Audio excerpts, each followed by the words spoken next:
Good morning, Catherine.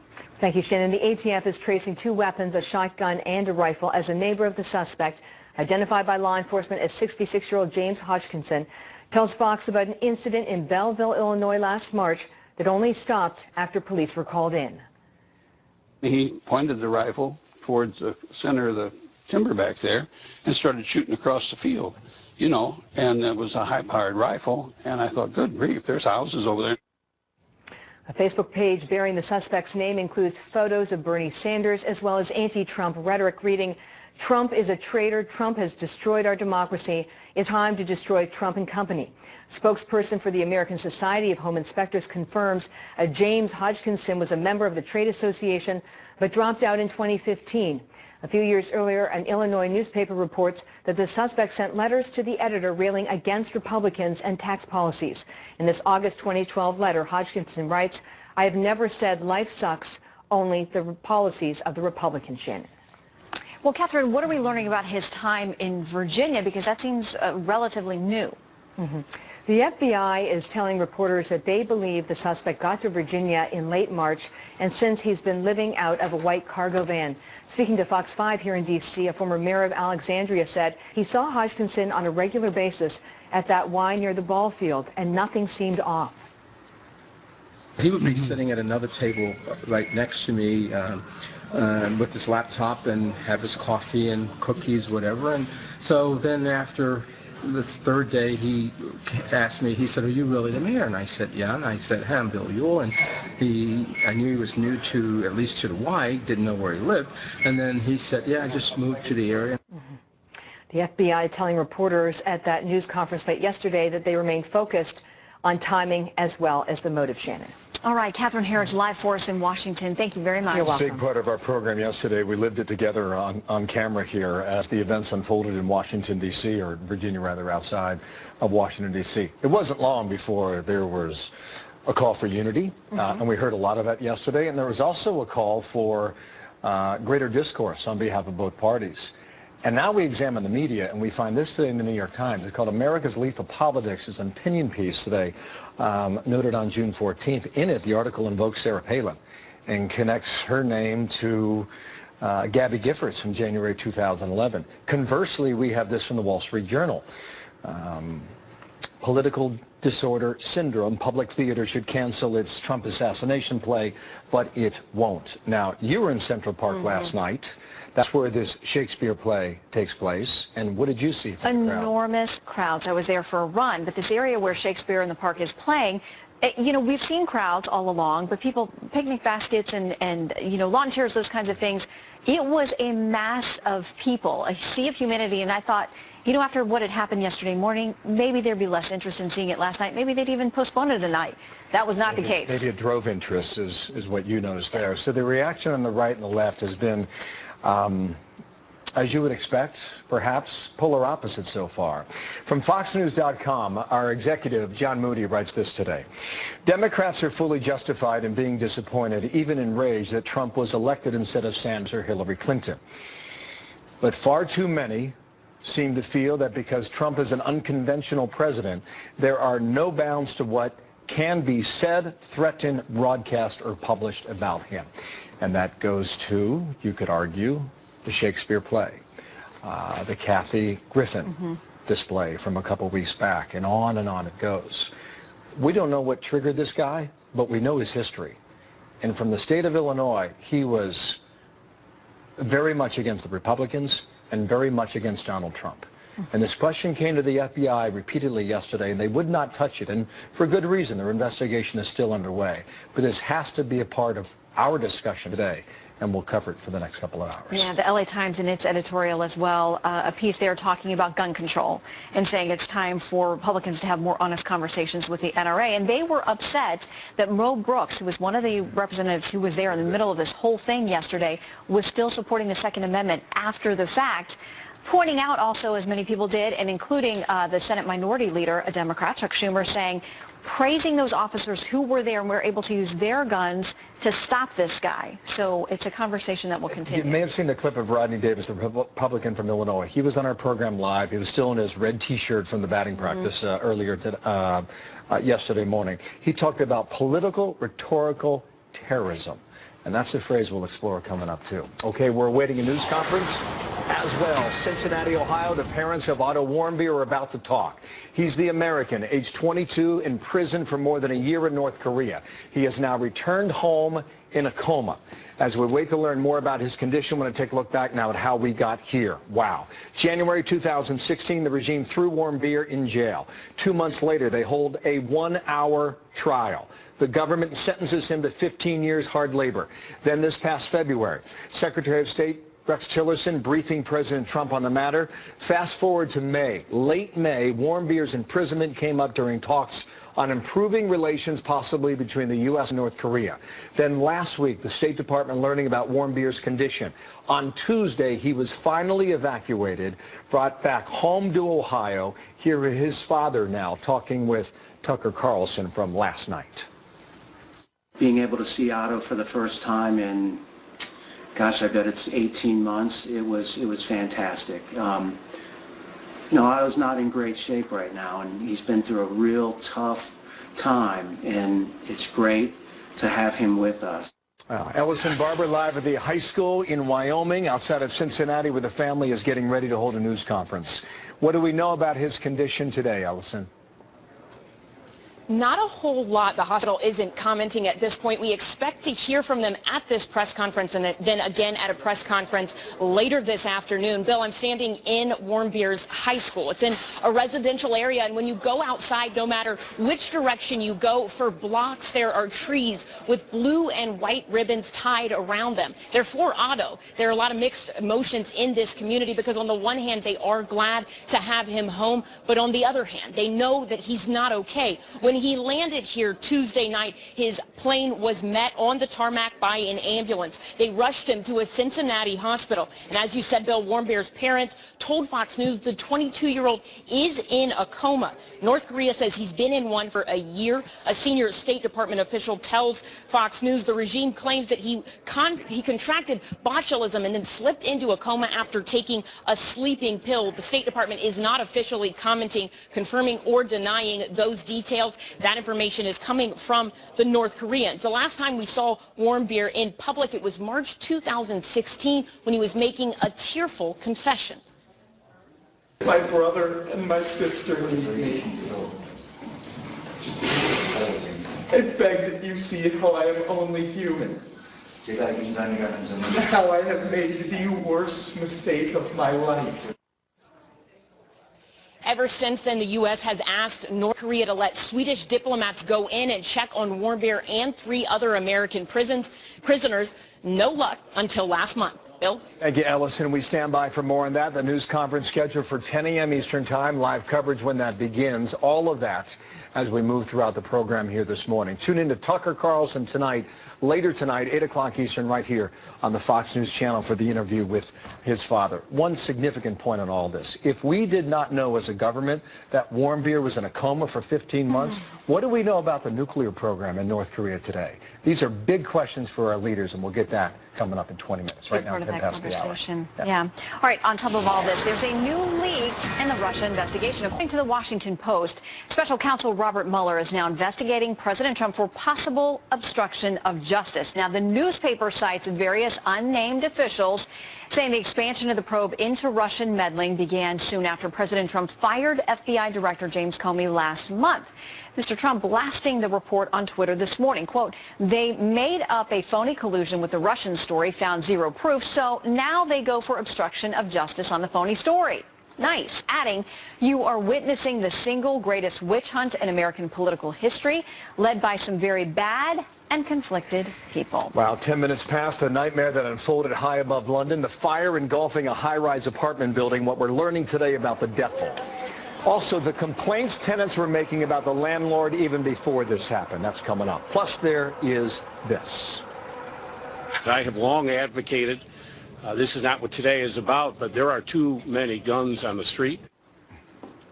The governor of Virginia playing the gun control card just hours after yesterday's shooting. Was it too soon to get political, or will Republican lawmakers now take a different view of the NRA? And details on a much deadlier shooting on the West Coast unfolding just after the one in Virginia.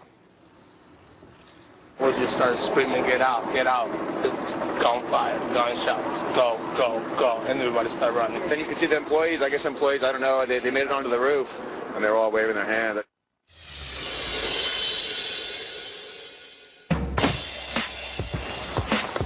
To err is human.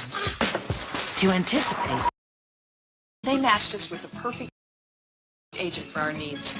Our home sold above listing price in just 8 days. Steve, they found their agent with HomeLight. Home what? HomeLight.com. A UPS driver opened fire during a meeting with coworkers in San Francisco, killing 3 employees, injuring 2 others, and then turned the gun on himself. Here's one coworker describing what it was like. We just started screaming, get out, get out. It's gunfire, gunshots, go, go, go, and everybody started running. He was right behind me. It was like 6, 7 shots inside and at least 5 to 6 outside. I was just running. I didn't wait to look at the guy. A massive police response shutting down a 2-mile radius from downtown San Francisco and beyond. UPS says the shooter had filed a grievance asking for his overtime to be cut back. But police say they are still working on finding out motive.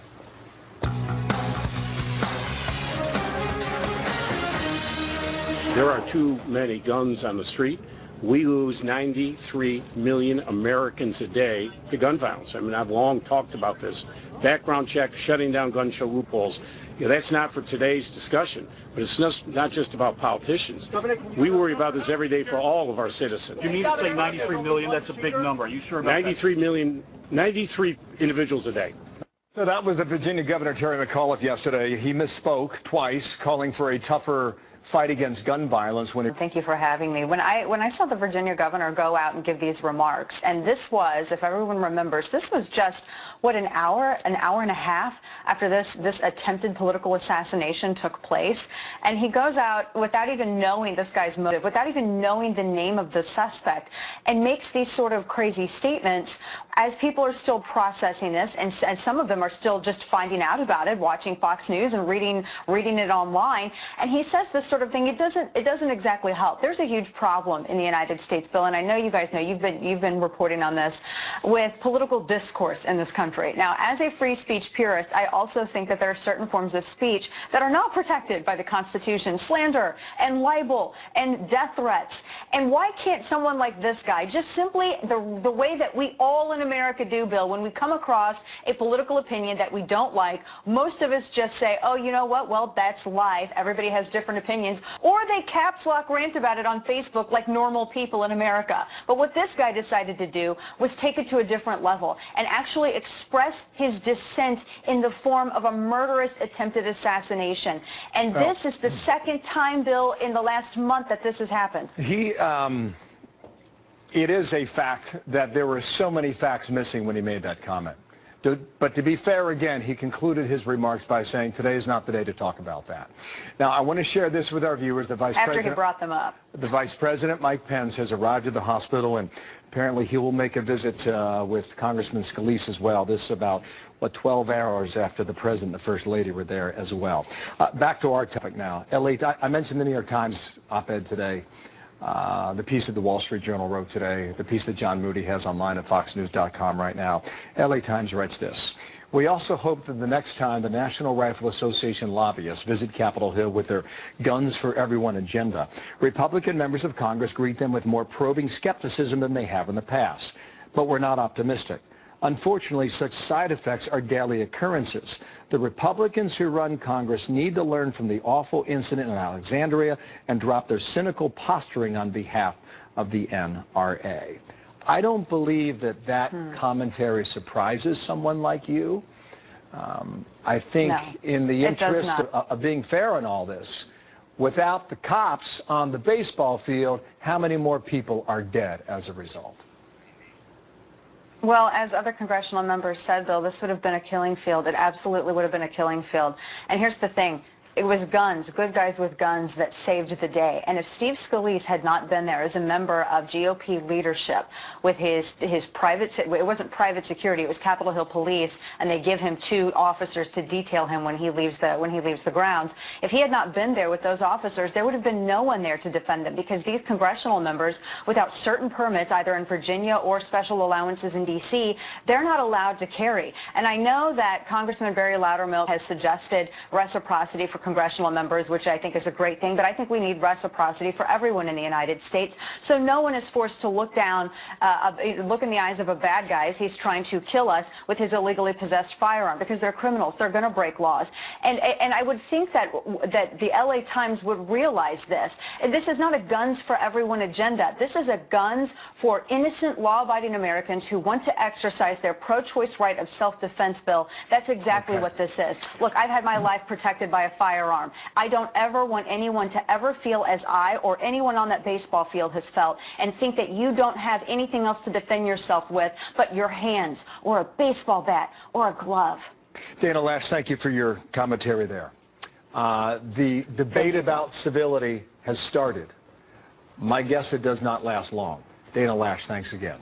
Shannon, what's next? Well, we are starting to hear from the actual victims of yesterday's shooting in Washington. Zach Barth is an aide to Texas Congressman Roger Williams. He was shot in the leg. You're going to hear his story when we come back. Plus, at least 100 people still missing after that massive building fire rocked the UK. We've got the latest from London and the stories of the survivors. I just pray for the people that are left inside and the people that are still looking for their loved ones. To be honest with you, we got very lucky. We got extremely lucky.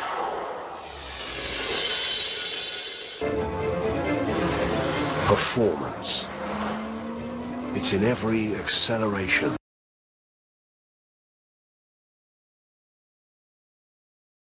And the only minivan to be named a 2017 IIHS Top Safety Pick. Irwin Chrysler Dodge Jeep Ram, I-75 exit 69 Troy. So here we go now, Fox News Alert. We're hearing now for the first time from one of the victims from that Virginia shooting. When the gunshots rang out, several Republican congressmen, at least 2 senators, were practicing for tonight's charity baseball game that will be played 7:05 in Washington, D.C. Also in that field, Zach Barth, an aide to Texas Congressman Roger Williams, who describes running to the dugout after being shot in the leg trying to protect his boss. I was bleeding a little bit. And I wasn't really concerned about that. I was just concerned about staying alive. So I was keeping my head down, keeping the congressman's head down, and we were just trying to make it through. We didn't really know what was going on. It was chaos, but thank the Lord for Officers Bailey and Griner. Without them, I might not be talking to y'all. The other victims include the House Majority Whip Steve Scalise, that we've talked about already, waiting for word on his condition. Matt Micah, lobbyist for Tyson Foods, suffered multiple gunshot wounds to the chest. Both of those men said to be in critical condition. Capitol Police officers David Bailey, Crystal Griner, injured heroically facing down the shooter. Griner was shot in the ankle. The gunman is James Hodgkinson, died at the hospital after getting into a shootout with police, and we're learning more about his life. He's been living in the Washington, D.C. area, basically out of his car, his van since March, and living out of a gym bag and going to the YMCA, and on it goes. The FBI is going to give an update at some point, so we'll learn more about him. And the hospital is going to update at some point, too, about the condition of those still being treated. And amazing to see Zach back at work this morning. He's in a suit and tie. He's ready to go. And that game's going to go on tonight as well. Right. In the meantime, British Prime Minister Theresa May ordering a full investigation into the high-rise fire in West London. At least 100 people are still missing. 17 are confirmed dead, and there is a very real fear that number is going to continue to climb after this inferno rocked the UK. It's just a nightmare. We saw people looking out the window screaming help, flashing their lights and everything. And now all those windows, people are gone. Literally gone. It was really traumatizing. There was people down the stairs, just some people carrying luggages, just elderly, there was disabled, there was kids. It was really terrifying. The fire was raging through the building for a good 4 or 5 hours. So yeah, and it was so powerful. I mean, it was from our house. You could really feel the heat. Benjamin Hall is live in London to take us through this devastating scene. And those images, wow, that's all I can say. Shannon, I was out there yesterday, and I can tell you it was a horrific scene. It was a horrific and horrible day. As you were saying, 17 have been confirmed dead, but that number is expected to rise, and possibly rise significantly. The apartment building had 120 units in it, over 500 residents, and many are still missing. Whole families are in fact still missing, including the elderly and the children, and the search could take weeks. The building just isn't safe at the moment, so rescuers can't reach the top floors. And even when they do, they'll need to conduct a fingertip search, as everything inside has been turned to ashes. But some family members are still holding out hope. There's a little bit of hope in me, thinking that hopefully he's unconscious somewhere in the hospital, and they just haven't identified him yet, and he's okay. But my gut feeling is not good. The fire started at around 1 a.m. on Wednesday, just near Notting Hill in the heart of London, and it led to one of the biggest fire operations in memory. 45 fire engines, over 200 firemen rushing into the flames. The first responders were there in just 6 minutes, but because of gasworks, it took over an hour for the first trucks to reach the building. There were chilling tales from inside. One lady threw her baby from the 10th floor into the arms of people below. The baby survived. She is still missing. Others made ropes out of bed sheets and tried to climb out. Others saw people jumping. They don't know what started the fire. It began on the 4th floor and spread quickly up to the 24th. But last year there was a $13 million refurbishment, and that's now being called purely cosmetic. And it was the cheap new cladding on the outside, meant to make the building look good, that went up so quickly. No money was spent on fire safety. There was just one staircase, no sprinkler system, no fire alarms in the common areas. Hundreds are now homeless, and the community is pulling together. So much food, water, bedding and clothing has been brought from across the capital that charities have asked the public to stop. There's simply too much. But people in London, a city which has seen so much tragedy recently, is rallying around its own. And over the last year, there are now reports that there had been numerous complaints about fire safety and fire hazards in that very building, and they were ignored. And just to put it in perspective, it would have cost $400,000 to install a sprinkling system. Instead, they spent $13 million, making the building look pretty. And so today, Theresa May, the Prime Minister, has called for a full public inquiry, but we're waiting to hear what that final death toll will be, and great fears that it's going to climb much higher. Shannon? As you said, Benjamin, the city has been through so much, but clearly an outpouring of charity in the midst of all that. Benjamin Hall, thank you.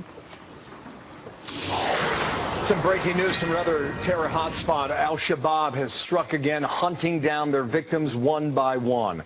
Many said had been killed at point-blank range. Details on the latest atrocity in a moment today. Plus, we are standing by for a verdict in Bill Cosby's sexual assault trial. A live report from the courthouse just ahead. Also, a live camera look. Screen left. The parents of Otto Warmbier will be at that microphone in about 30 minutes. They'll hold a live news conference for the first time.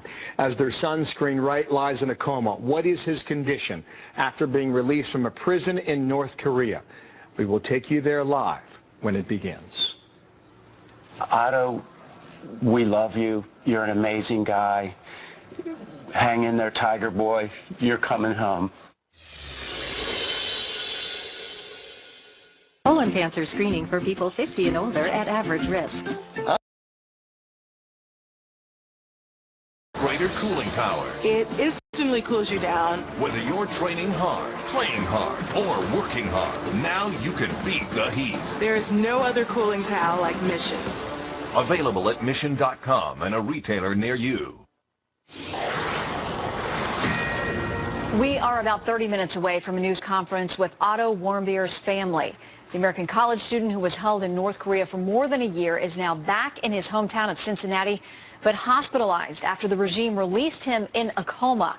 His father saying he was, quote, terrorized and brutalized, adding that he is grateful to be with his son after all this time. Here he is talking with our own Tucker Carlson. Being able to see Otto for the first time in, gosh, I bet it's 18 months. It was fantastic. You know, Otto's not in great shape right now, and he's been through a real tough time, and it's great to have him with us. Joining me now, Ohio Senator Rob Portman. Sir, thank you for being with us this morning. I know that you have worked relentlessly around the clock trying to get this young man home. What can you tell us about how this finally came to fruition? Well, first, Shannon, this family has been remarkably strong over the past 18 months. I don't know how they've done it. No family should have to go through what they've gone through. And we found out 8 days ago that, in fact, for the past 16 months, that Otto has been in this really tough condition and unable to respond. And I guess now we know why they wouldn't allow consular access. Normally, the Swedish embassy there is at least able to visit their prisoners. And so it's a real tragedy, and yet he is home. And I was there, as you know, with the family when he came home, and very emotional. My heart goes out to the family, and you know, we worked hard with them, trying every angle, but the North Korean regime is as bad as, you know, the worst expectations. If anybody questions the nature of this regime, they shouldn't anymore. Not only don't they respect the rule of law and the basic freedoms that we all enjoy, but this is a regime that obviously has little regard for human dignity or human rights at all, to not permit, once they knew of his medical condition, for there to be access and for there to be help is abhorrent. And so we're going to know more later today. There'll be a press conference by the family and also a press conference by the medical professionals who are caring for Otto. In the meantime, there are reports that a senior U.S. official says that U.S. intelligence has gotten word that he had been repeatedly beaten during his time away. And they suggest that's a break with past policy from this regime, that they didn't want to have an injured or dead American on their hands. Do we have any clue why Otto may have been treated differently? We don't know. We don't know. One of the sad realities is how much we don't know, because there is no line of communication in effect. The only reason 8 days ago we were able to find out about the tough condition he had been in for the previous 16 months was because the North Koreans, as you know, had detained 2 additional Americans, and they were interested in talking about a potential line of communication regarding all the detainees. There are 3 still there, the 2 new ones and 1 who was previously detained. And by the way, we should ask for their unconditional release at this point as well. Given what's happened, I think the international community should step up and be much more aggressive in helping us to obtain the release of those 3 individuals, but also putting pressure on the North Korean regime on a whole series of issues, including obviously their development of nuclear weapons and the capability to deliver them. Should there be, in your estimation, a response, a punishment, something further that we could do to North Korea after this treatment of this young man? Well, yes, we should again work with the international community, China in particular. There are still a number of Chinese companies that do business with North Korea. In fact, some of those companies have been involved in the development of the nuclear weapons programs, as we understand it. And it's time for us to truly treat them as the pariah country they are. And that's going to require not just the United States, but other countries to join as well.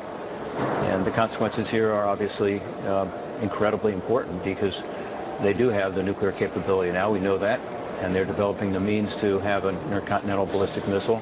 So this is an issue that every country in the world should care about. Senator, we know that you worked hard with this family, and we'll stay with them through this long recovery process as well. We'll hear more from them in less than a half hour, and then the medical team this afternoon. Sir, thank you. Yeah, thank you, Shannon. Another alert now. We are on jury watch now in the trial of Bill Cosby, the 4th day of deliberations. The jury could come back with a decision at any moment. They have asked a number of questions looking for clarification or to review testimony from this trial and from years ago. Rick Leventhal is watching that all, Norristown, Pennsylvania. And Rick, good morning there.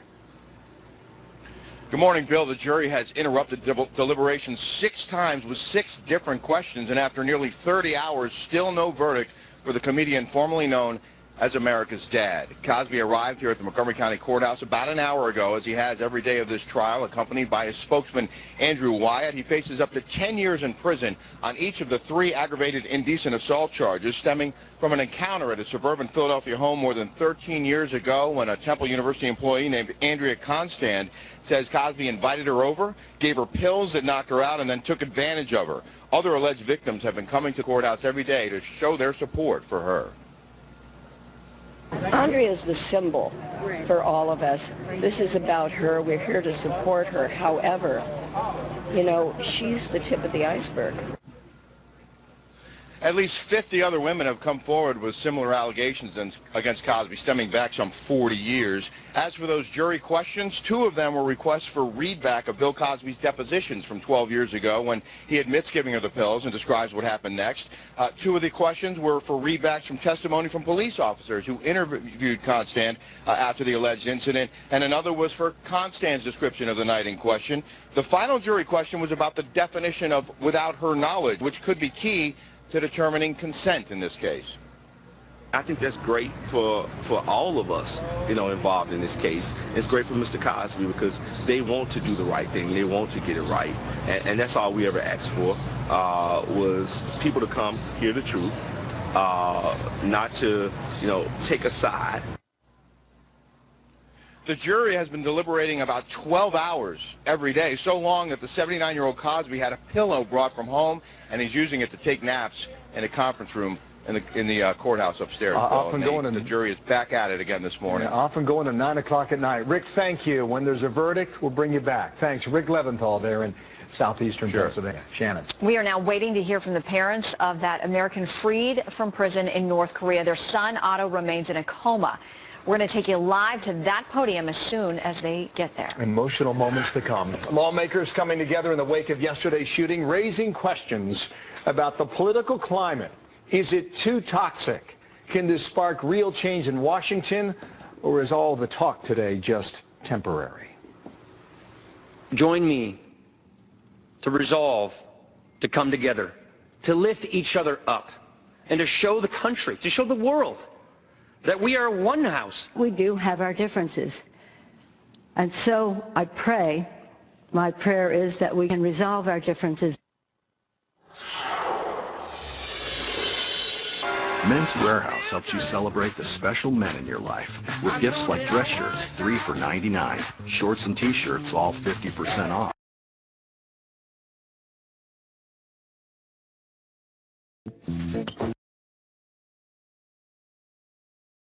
Contemporary, C-O-N-T-E-M. Whether you're traveling for a spelling bee or just need to stay a spell, try Motel 6. Updated rooms that'll surprise you. Low prices that won't. We'll leave the light on for you.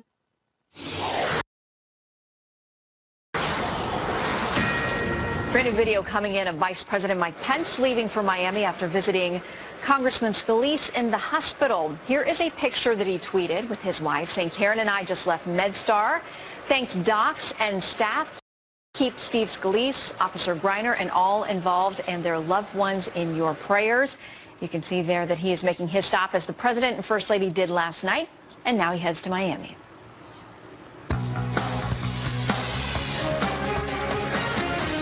We are united in our shock. We are united in our anguish. An attack on one of us is an attack on all of us. My prayer is that we can resolve our differences in a way that furthers the preamble to the Constitution. Today, again, it's in the family. It's an injury in the family for the staff and for our colleague and for his leadership. House leaders there speaking out on the floor of an emotional day in Washington, D.C. Lawmakers talking about how to come together, and how long does that last? That's a pretty good question. They said the right things. Brad Blakeman, former Deputy Assistant President George W. Bush, Richard Fowler, radio talk show host and a Fox News contributor. Gentlemen, good day to both of you. We debate often on this program, and I like to think we ended with civility. Brad, how long does it last? Well, I think we're seeing, unfortunately, a truce, not a peace. I think the game tonight will be tremendous for Americans to watch, because in this town, and I think Richard will agree, we're all friendly in this town. People get along quite well. It's the rhetoric that goes beyond this town and out in the hinterlands that I think is where it needs to be toned down. But my hope is that there'll be more civility beyond this town, outside the Beltway, because there really is much more civility inside the Beltway than gets reported. You know, here's my observation, gentlemen. I don't live in your town, but I observe your town. And my observation to Brad and Richard is they do get along in person. And we saw that yesterday when Republicans and Democrats came to the microphone together. But when they get within their debates among each other, they're used to that. And I think oftentimes the American people are not exposed to it enough to understand that that's the way you guys work.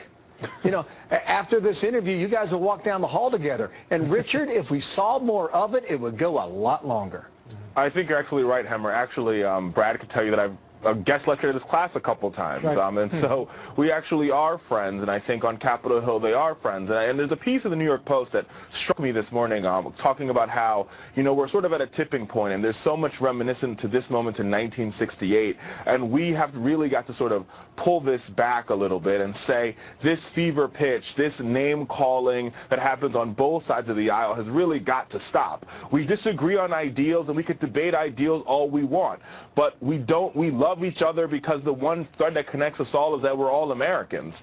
And so I think, you know, as we move forward, hopefully this will be sort of the tipping point that says we're not going to go over this cliff. We're going to walk this back, and we're going to begin to work together a lot more. Britt was on with Martha last night, and just in the context of what you're describing there, Richard, he said the following.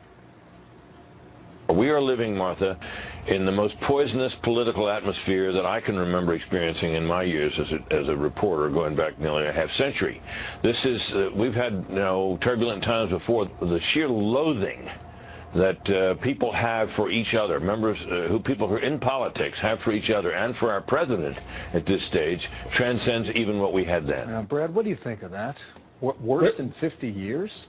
Britt's right, but in order to lead people, you have to have people follow your lead. And if they're following a lead that's toxic or it empowers people to be something that they shouldn't be, then shame on the leadership. And I agree with Richard. This is a bipartisan effort now to turn a new page in Washington and see if it can't be more of a peaceful coexistence than constant war. Richard, quick thought on that. I think that's absolutely right. I mean, here's the thing. This guy was inspired by left-wing media. Tomorrow there could be a guy inspired by right-wing media and engage in the same type of sick and disgusting behavior. So what we've got to do now is we've got to come together, and we've got to sort of figure out where these sort of lines in the sands are and really do a good job of sort of erasing them, and where can we work together, what can we do together, and let's get that done. Again, if not, listen, the debate's going to continue. Both of you gentlemen agree, right? I mean, perhaps even by this afternoon or no later than tomorrow. But to express that to the American people is where Washington could shine. Gentlemen, thank you. Richard and Brad, thanks for your time. Good to see you, Hemmer. Shannon, what's next? Well, our other big story of the day, we're keeping an eye on this. Otto Warmbier's parents about to hold a news conference amid growing questions about what happened to him overseas and how he ended up in a coma.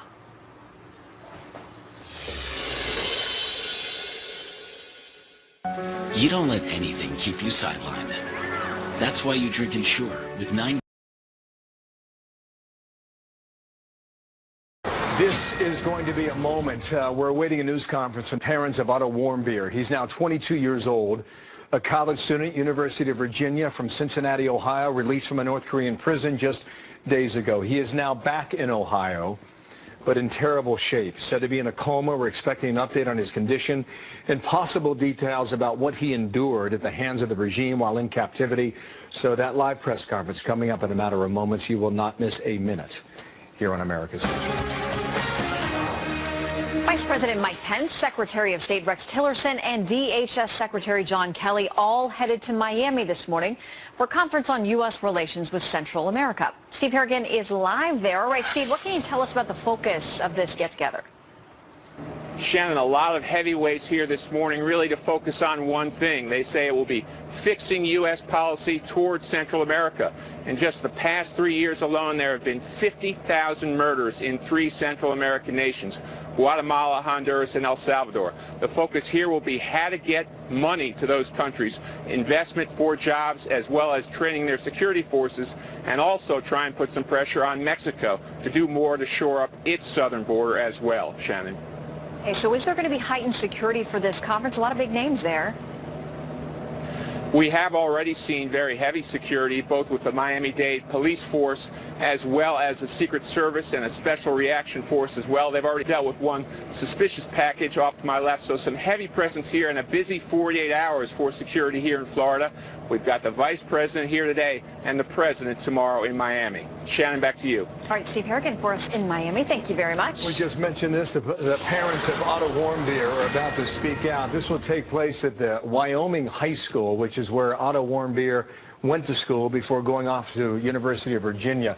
Their son is in a coma, said to be at the hands of the North Korean dictatorship. We have very little information about his captivity. In fact, the condition for Warmbier went unnoticed for 15 months. So we're watching this, and we'll bring you the remarks live here in a moment. Plus, a defiant stand in the face of violence. The congressional baseball game will go on tonight.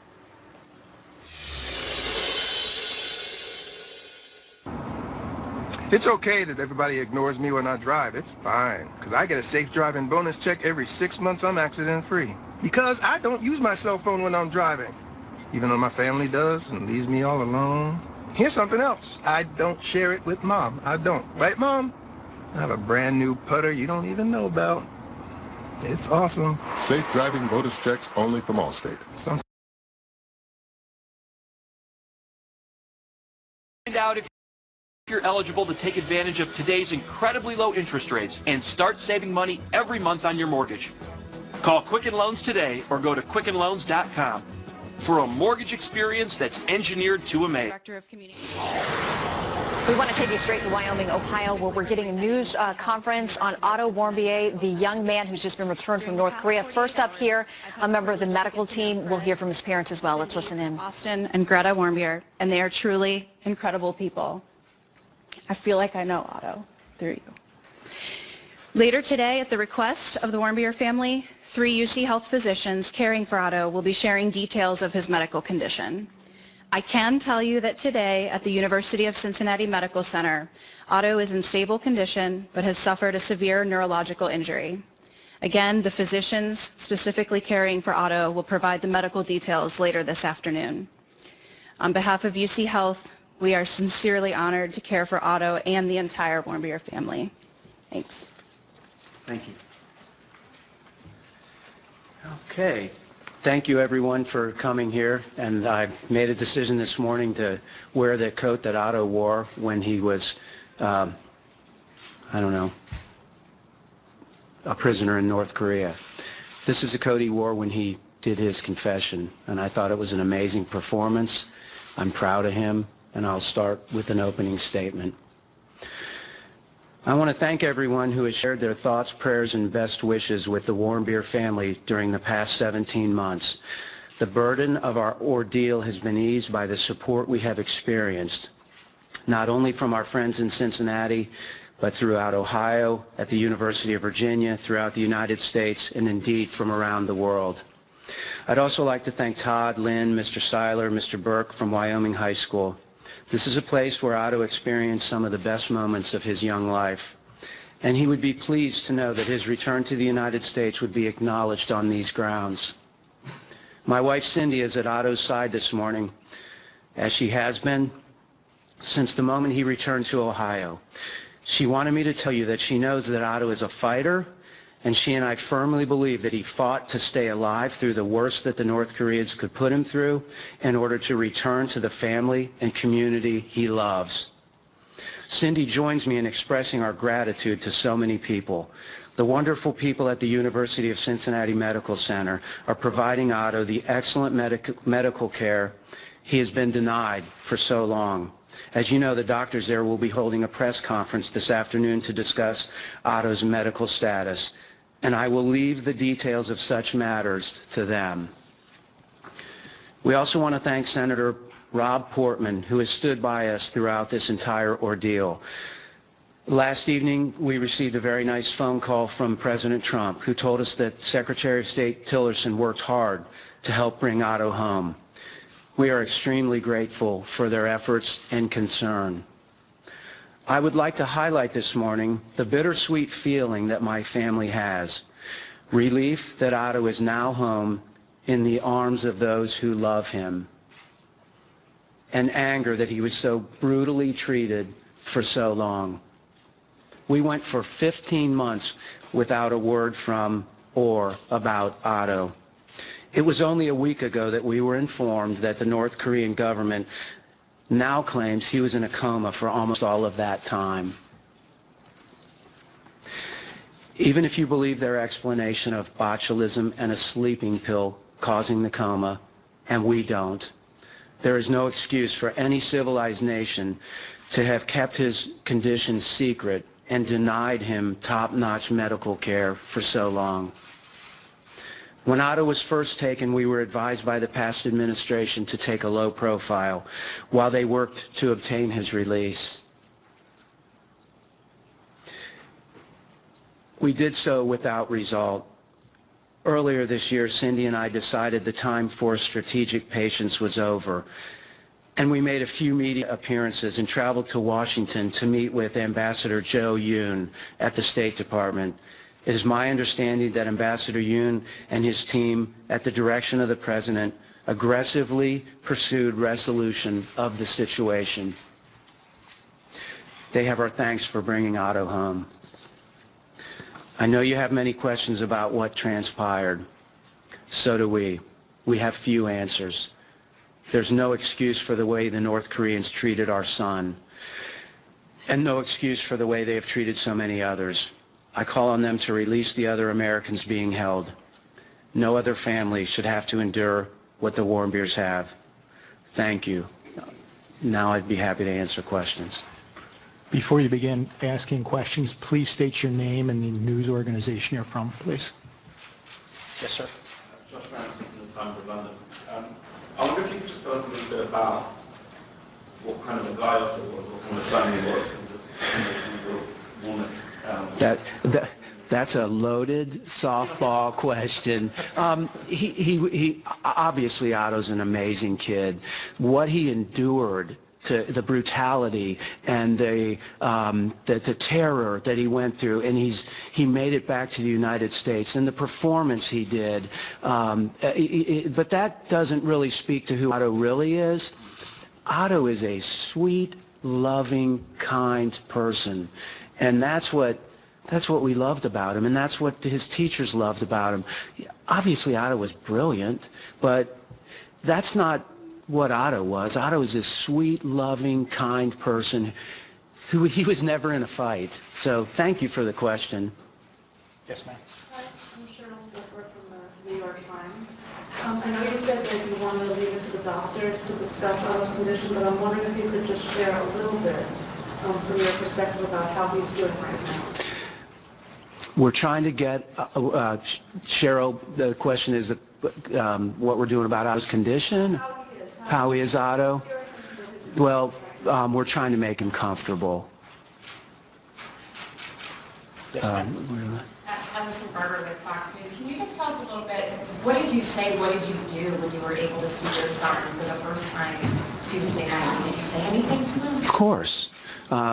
What did I say to my son? I knelt down by his side and I hugged him. And I told him I missed him and I was so glad that he made it home.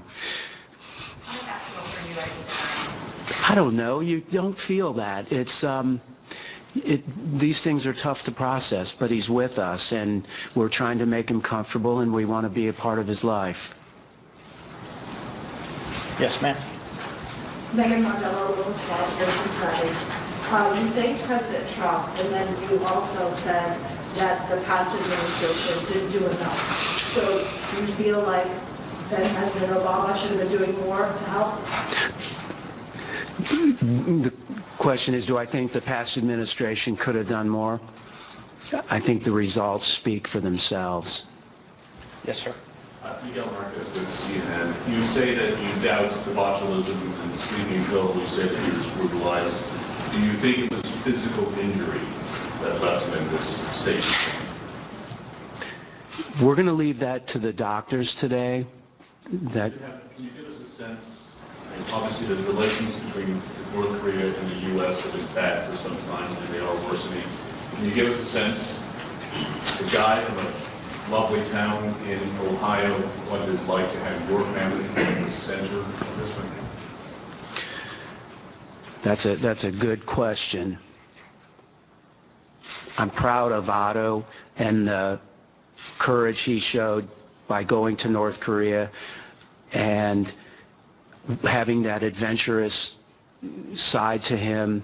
And so the fact that he was taken and treated this way is horrible, and it's tough to process, but we're tremendously proud of him, and so that we're looking to the future. Yes, sir. Martin George from the Daily Mail. There's one thing that doesn't quite, to my mind, a lot of Swedish diplomats visited, I believe, March the 2nd, yet you say you weren't told of the condition until last week. What happened between those 3 months? Why did the Swedes not pass on these conditions? It's our understanding they didn't know. They didn't actually physically see it?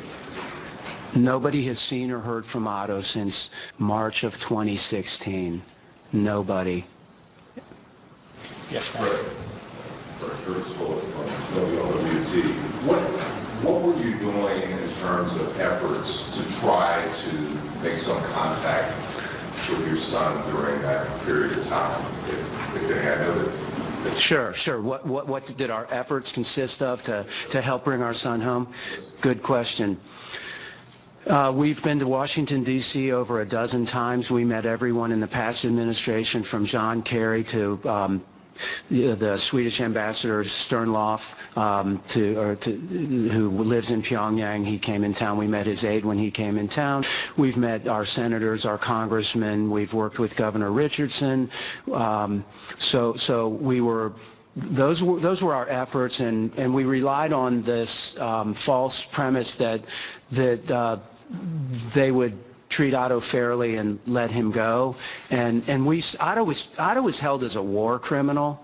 They termed his confinement as a war criminal, and so that seemed to get Cindy and I's attention, and so we knew the dynamic was changing, and honestly nothing was happening in our world for Otto.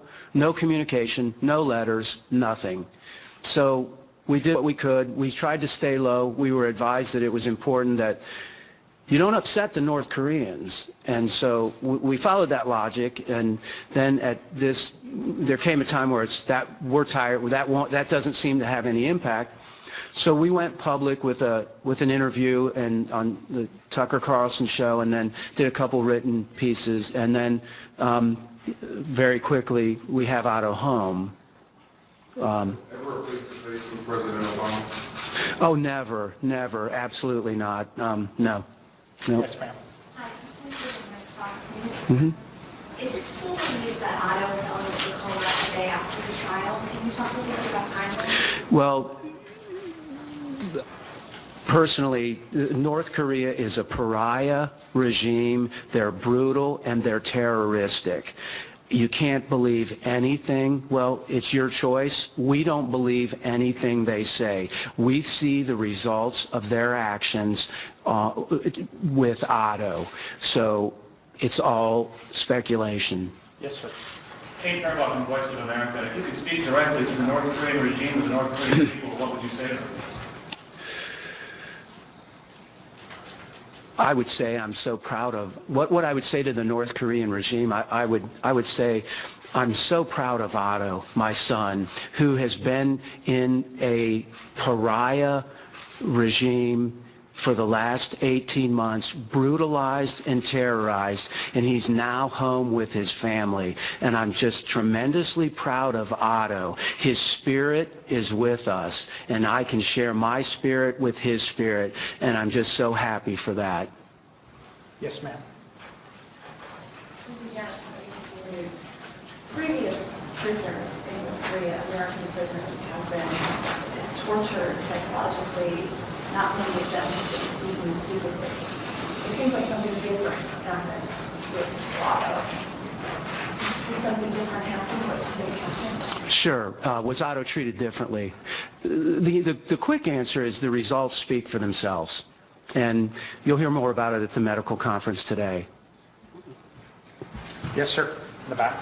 Hey, Dan Coleman with NBC4 in Columbus. Going back to the beginning of the situation, can you speak as to when you found out Otto was going, when you found out Otto was going to North Korea or had ended up there, and give your reaction to him either going or being there? Sure. The North Koreans, when did we find out Otto was going to North Korea? The North Koreans lure Americans to travel to North Korea via tour groups run out of China who advertise slick ads on the internet proclaiming no American ever gets detained off of our tours and this is a safe place to go. So Otto's a young, thrill-seeking, great kid who was going to be in that part of the world for a college experience and said, hey, I've heard some friends who have done this, I would like to do this. So we agreed to let him do that. They lure Americans and then they take them hostage and then they do things to them. And that's what happened to my son. He was taken hostage at the airport as he was trying to leave the country. And then he was put through the trial, which we've all seen. He performed amazingly well, and here we are today. Yes, sir. Yeah, so Daniel Lanthony, officer, English. You may not want to comment on this, but do you see wider benefits in curbing the excesses of this regime from keeping what you see as a tough approach to North Korea? Oh, I don't see a tough approach to North Korea. They're still able to take Americans hostage and abuse them. They're still able to be terrorists in the world. I don't know that North Korea is... Listen, North Korea Korean War, it extended to the USS Pueblo, and now it extended to my son Otto. So you'd like to see a tougher approach? It's not... I'm not in government, and it's not my call. Yes, sir. You're welcome. What do you think Otto may have been singled out? Have you heard any possible information for this? And then also North Korea said they would release for humanitarian reasons. What do you think about that? North Korea has proven they are not nature's noble men. Again, do you believe my son needed a used car? Do you believe he's not even a member of the church that he was accused of stealing a banner from?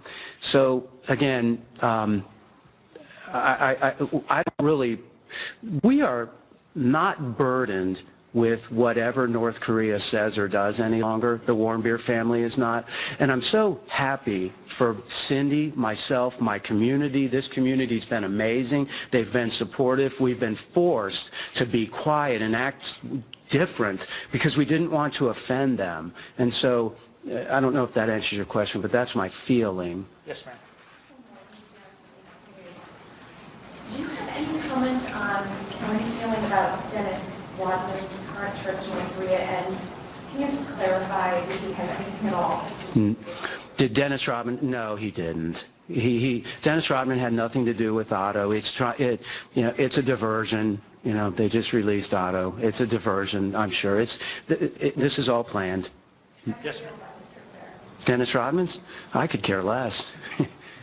Yes, ma'am. Megan Mondello, Local Policy Friend. You mentioned that he was over there because a company in China lured him there. What would you say to other parents, and what was the name of the company, and how... Sure, yeah. Well, again, Young Pioneers Tours, they advertise it's the safest trip ever, and it's the one your mother wouldn't want you to go on. But what they do is they provide fodder for the North Koreans, and my son happened to become fodder for the North Koreans. And so that's what happened. They took him hostage at the airport, and then the outcome is self-evident, as it will become. Yes, ma'am. Over here. Anna Sweet with CBS National News. I'm just wondering that as a father, in Cincinnati, and now that everything's kind of over, how did it feel to have your son involved in this bigger political ploy?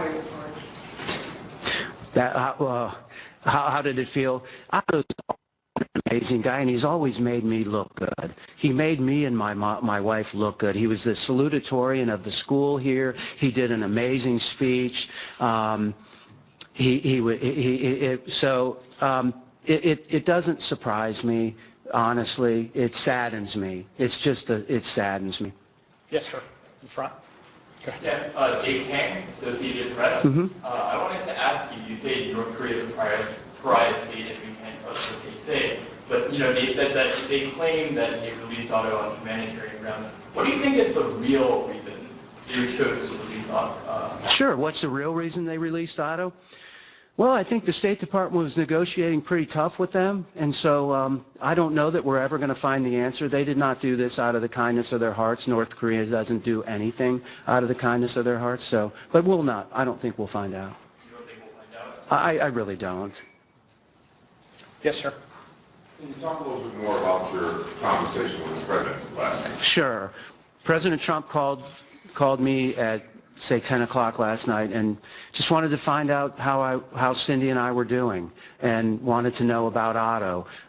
It was a really nice conversation. It was kind, and it was, are you taking care of yourself? And, you know, we worked hard, and, you know, and I'm sorry this is the outcome. And told me a little bit about, you know, Secretary Tillerson and Joe Yoon, and you know, they teamed up and they made things happen, and you know, he was very candid, and just, it was a nice conversation. And to be honest with you, I had avoided conversations with him, and then because to what end? I'm dealing with my son. This is about Otto. But I did take the call, and it was gracious, and it was nice, and it felt good, and I thank him for that. Yes, ma'am. Politically in the arena, or are you going to be far away from politics? No, I don't. We did not choose this. We don't like this. We do this because we have to. And we do we want to be in this arena? No, it's not. Cindy and I, this is not what we wanted. We did this because we had to. We have time for 2 more questions. Yes, ma'am. Last one for me. I just wanted to hear a little more about how you learned about this and what was it like to experience the shock and you were told the extent of the condition at the time that you found out that you've been in a coma. And how is your family coping now? How is it like to be? How is your children doing? Sure. That's a great question, and I think what did we feel like when we got the call last Tuesday that Otto was in a coma in North Korea? Disbelief, couldn't sit down. I don't know what being in shock is, but I'm pretty sure I was. I was out of town, and I ended with my son, Austin, and then we drove home immediately, got in at 1 o'clock and told Cindy. And, you know, we've been brutalized for the last 18 months with misinformation, no information. And so we are proud of the fact that our family are basically happy, positive people. And we're going to stay that way. And we're thrilled that our son is on American soil.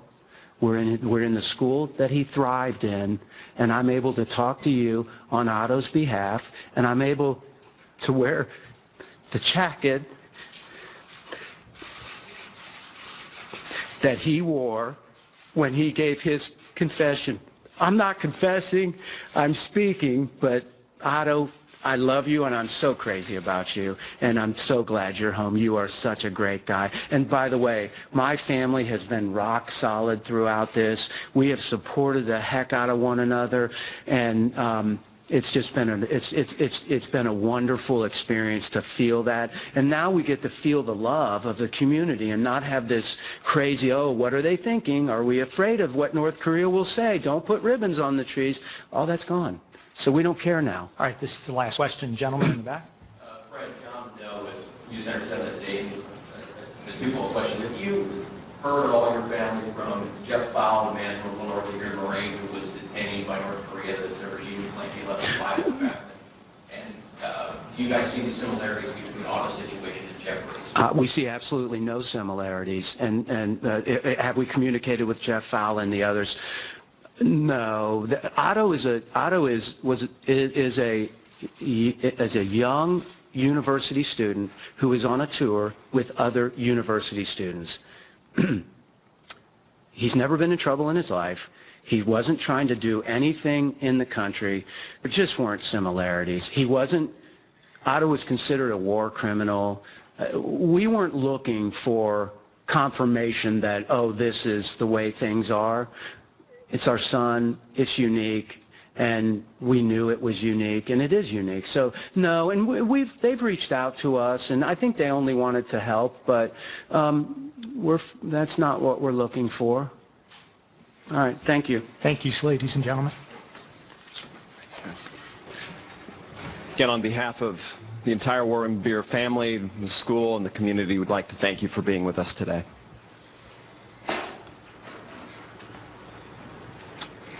That is one of the more remarkable and strong moments that you will ever see. Fred Warmbier is a great American. He's a great man, too, and he comes from a very strong family in the community of Wyoming, just outside of Cincinnati, Ohio. What he described there toward the end was what his family has gone through for 18 months. That comment at the end about not putting ribbons on trees, that's been an American tradition for a very long time. And the fact that he was told, and his family was told, and the community was told not to do that just gives you just a glance inside the pain that this man and this family has been living through for the past year and a half. A couple things here. He's wearing the jacket that his son was wearing when he was sentenced, and he said, that was March of last year, said I was so proud of him, the statement that he gave there in Pyongyang. He also made this comment about strategic patience. He said that is over. And when he was asked about what the previous administration should know about this, he said they need to speak for themselves. 12 times they've been to Washington, D.C., brutalized for the last 18 months. We are thrilled that he is back here on American soil. They come from a community, I know this very well, Wyoming, Ohio, that is fantastic. Anyone in America would be proud to grow up in this community. It's a place where families are raised, big families.